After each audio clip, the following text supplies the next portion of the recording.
શિયાળાની ડાયટ શરૂ થઈ ગઈ ને ભાઈબંધો હારે કર્યો વાડીએ વડી ભાતનો પ્રોગ્રામ. આપણે પ્રોગ્રામમાં આવ્યો એટલે પેલા તો વ્લોગ બનાવવાનો, ભાઈબંધોને લગાડી દીધા બધું કટિંગ કરવા કામે.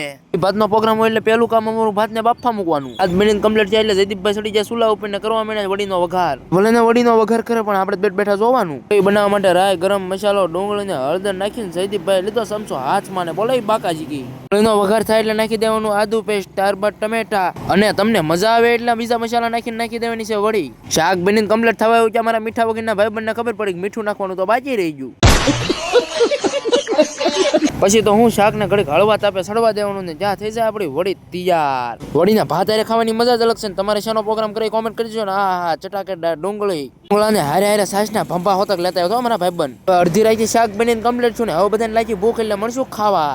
આ રીતનો હોય છે અમારા ગામડાનો વાડીનો ભાઈ દેશી પ્રોગ્રામ ને. તમે પ્રોગ્રામ કરો છો કે નહીં જરા કોમેન્ટ કરજો ને. ભાઈબંધ હારે પ્રોગ્રામ કરવાની ભાઈ કઈક મજા જ અલગ છે. તમે ખાવામાં બાકાજી કી બોલાવી ગયા. તમે લાઈક શેર સબસ્ક્રાઇબ ફોલો કરવાનું ભૂલતા નહીં. આ આપણા વાસી વ્લોગ આવવાના છે. હાલો ફટાફટ ફોલો કરી વાળો.